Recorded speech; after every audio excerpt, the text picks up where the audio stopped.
हाय, मी संजना रेसिपीजमध्ये तुमचं सगळ्यांचं स्वागत करते। आज आपण एकदम मस्त नाश्त्याची रेसिपी बघणार आहोत। इन्स्टंट सँडविच बनवायचं आहे आज आपल्याला। अतिशय क्रीमी आणि पौष्टिक असं हे सँडविच आज आपण बनवणार आहोत। तर रेसिपी तुम्ही शेवटपर्यंत नक्की बघा आणि चॅनलवर नवीन असाल तर चॅनलला सबस्क्राइब करायला अजिबात विसरू नका। चला तर वेळ न घालवता पटकन रेसिपीला सुरुवात करूया। मी इथे एक भांडं घेतलेलं आहे। 2 मी शिमला मिरची एकदम बारीक कट करून थोडंसं फ्राय करून घेतलेलं आहे, ते घालायचं आहे। याच्यानंतर मीडियम साईजचा कांदा मी बारीक कट करून घेतला, ते देखील घातलेला आहे। 2 मीडियम साईजचे टोमॅटो कट करून घेतले ते सुद्धा घालायचे आहेत। गाजर देखील घातलेला आहे आणि स्वीट कॉर्न थोडेसे फ्राय करून घेतलेले आहेत, ते सुद्धा याच्यामध्ये घालायचं आहे। आणि 2 हिरव्या मिरच्या मी एकदम बारीक कट करून घेतल्या होत्या। आता थोडंसं चिली फ्लेक्स घालायचं आहे, अर्धा चमचा चाट मसाला आणि पिझ्झा सिझलिंग वगैरे असेल तुमच्याकडे तर ते सुद्धा घालू शकता। चवीनुसार मीठ घालायचं आहे आणि थोडंसं काळी मिरी पावडर देखील घातलेलं आहे। आता याच्यामध्ये मी 2 मोठे चमचे इतकं मेयोनीज घालणार आहे, याच्यामुळे आपलं हे बॅटर जे आहे एकदम मस्त क्रीमी बनतं। याच्यामध्ये तुम्ही पिझ्झा मसाला सुद्धा घालू शकता, तुमच्या आवडीनुसार काही मसाले आणि भाज्या सुद्धा कमी जास्त करू शकता। बारीक कट करून कोबी देखील घालू शकता। आता हे सगळं व्यवस्थित एकत्र मिक्स करून घेतलेलं आहे। आता मी इथं व्हाईट ब्रेड घेतलेले आहेत, नॉर्मल जे बाजारामध्ये मिळतात ते। तर याला आपण बटर लावून घ्यायचं आहे। तर माझ्याकडे घरीच लोणी आहे, तर मी याला लोणी लावून घेणार आहे। तर या पद्धतीनं ब्रेडला लोणी लावायचं आहे। ब्रेडला तुम्ही सॉसेस वगैरे लावू शकता, शेजवान सॉस लावू शकता जर जास्त तिखट आवडत असेल तर। आता गॅसवरती मी पॅन ठेवलेला आहे, त्या पॅनवरती हा ब्रेड ठेवायचा आहे आणि याच्यावरती आपण जे स्टफिंग बनवून ठेवलं होतं ते घालायचं आहे। 2 ते 2.5 चमचे मी इथं स्टफिंग घालणार आहे। अगदी भरपूर स्टफिंग घाला, खूप छान सँडविच लागतं। आता व्यवस्थित स्प्रेड करायचं आहे। बघू शकता पूर्ण ब्रेडला हे छान असं स्टफिंग स्प्रेड करून झालेलं आहे। याच्यावरती दुसरं ब्रेड ठेवायचं आहे आणि हे छान असं शेकून घ्यायचं आहे। याच्यावरती तुम्ही जड काहीतरी ठेवून छान असं फ्राय करू शकता। गॅसची फ्लेम अगदी बारीक ठेवायची आहे आणि हे छान 2 मिनिटं फ्राय करून घ्यायचं आहे।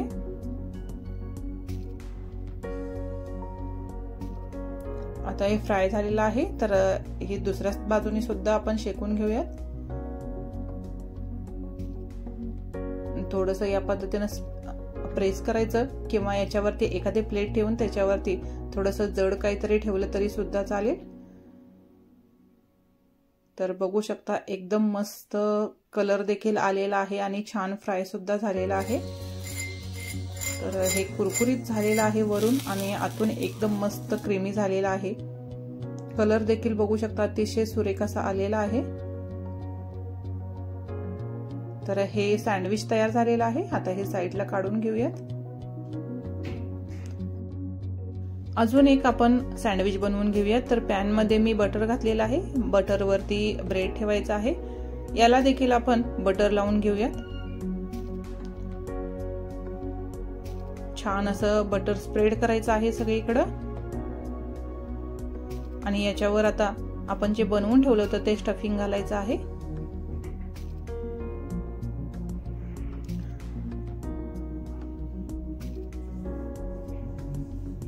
एकदम ब्रेडच्या कडेपर्यंत स्टफिंग असं भरपूर घालायचं आहे, म्हणजे सँडविच अगदी छान लागतं। आता आपण दुसरा ब्रेड देखील याच्यावरती ठेवूया आणि बघू शकता एकदम भरपूर असं स्टफिंग भरलेलं आहे। आता थोडं थोडं प्रेस करून मी छान असं एकदम बारीक गॅसवरती फ्राय करून घेणार आहे। आता वरून देखील मी बटर लावलेलं आहे। बटरमुळे छान ब्रेड शेकले जातात आणि कलर सुद्धा अतिशय छान येतो आणि चवीला देखील अतिशय छान लागतात। तर तुमच्या आवडीनुसार बटर कमी जास्त करू शकता। बघू शकता कलर अतिशय सुरेख आलेला आहे आणि वरून एकदम मस्त कुरकुरीत झालेला आहे हे।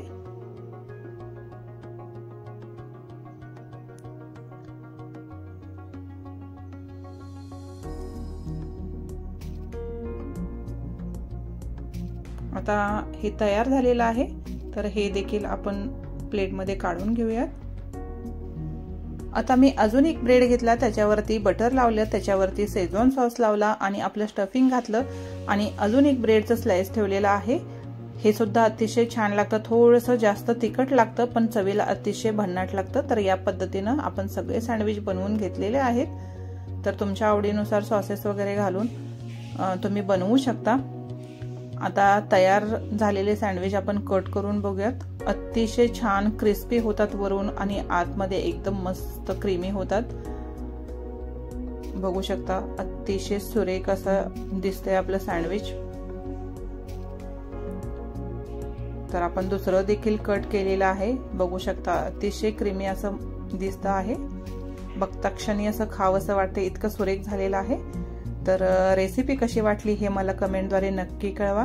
चॅनलवर नवीन असाल तर चॅनलला प्लीज सबस्क्राईब करा, लाईक सुद्धा करा आणि इतरांना शेअर सुद्धा करा। या पद्धतीनं इन्स्टंट सँडविच बनवून एकदा नक्की ट्राय करा, सगळ्यांना फार आवडेल।